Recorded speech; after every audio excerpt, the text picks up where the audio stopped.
在那个连吃饱都是奢求的年代，对女人来说，漂亮、懂事、善良就是一种诅咒。艰苦的环境能逼迫一个正常的母亲将怀胎10月的亲生女儿5岁就送给人家当童养媳，让她做牛做马，以节省自己的粮食。这是一个极度残酷的丛林法则，要开山辟地，要与大自然搏斗。没有男人的肌肉，家族就无法存活。狩猎、战争，第一个牺牲性命的都是男人。没有男人，女人无法在懦弱强食的世界中生存下来。因此，社会将仅有的生存筹码全数押注在男孩身上，而女孩成了随时可以被交易的风险附属品。导演吴念真说过一个故事，他小时候住的矿区，很多家庭的女儿15、16岁被送去茶室工作是很普通的事。他的表姐第一次带男友回家，姑妈说再忍几年，让弟妹读完书。表姐哭着走了，继续工作。3年后又带了一个男人回来，姑妈说再等2年。那个男人走了后，寄来一封信，信里有5个字，虎毒不食子。吴念真把这5个字照实念给姑妈听，姑妈撞墙痛哭。依靠蛮力生存的时代与延续香火的使命，注定了自古以来重男轻女的不同命运。娶比儿子年纪大的女人来教养比自己年轻的丈夫，丈夫的父母可以更省心。赤贫时代的生存方式就是把人力用到淋漓尽致。一般的家庭观念，女儿会嫁人，她是外人；父母入土后，儿子会祭拜，他是自己人。当然，财产与祖传秘方，传子不传女。甚至到了台湾经济刚起飞，不靠男人的力气求生存的年代，命运依然没善待女人。做生意的都是男人，荒谬的是，支票用老婆的名字，风险不用男人担。民国49年票据法修订，刑责更重，扛着东山再起的招牌，男人生意失败跑路，老婆坐牢。当时女子监狱人满为患，不少女性带着孩子在里面服刑。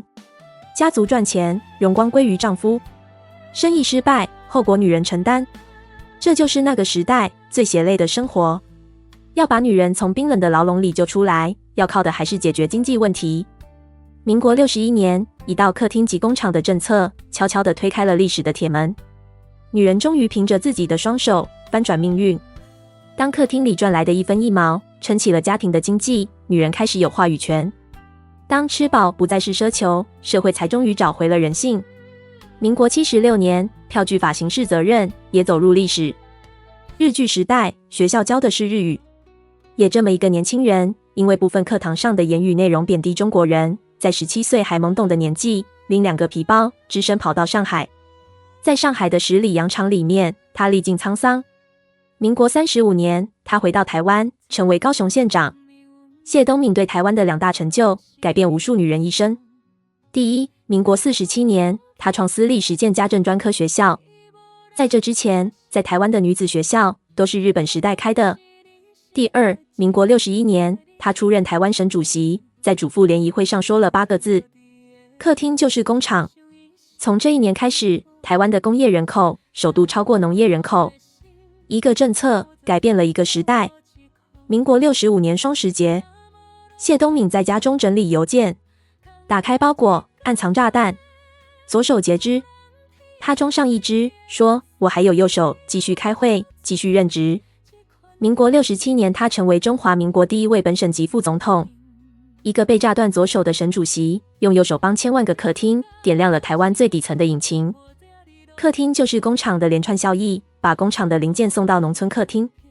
厂商不需要投资设备，也不需要付水电费。第一，妈妈不用出门也能赚钱，不需要离家，不需要托育，不需要交通费，利用带孩子的空档做代工。第二，女性第一次有了工作机会，有了自己赚的钱，不必完全依赖丈夫，有了经济实力，才有话语权。第三，孩子有更好教育，家庭月收入增加约30%，让下一代有机会读书。第四，亲子关系更紧密，祖孙3代同桌，分工合作，是那个年代最温暖的摇篮曲。第五，女性可以选择工作，不必被送去茶室，保持自由与尊严。第六，减少社会问题，大人小孩有努力的目标，一起完成家业的共识。第七，手工就是学习教材。当时台湾教育程度普遍低落，代工过程中大人小孩都能学到些技能，不识字照样能为台湾赚外汇。女性劳动参与率提升9个百分点。她没有头衔，但没有她，台湾奇迹不会发生。中小企业到民国69年超过70万家，成长14倍。台湾奇迹的底层是一张张客厅的桌子，台湾成为新世界工厂，6年成长4.3倍。100万个客厅就是100万条生产线。民国86年，全世界最大的 BOT 案就是台湾的高铁。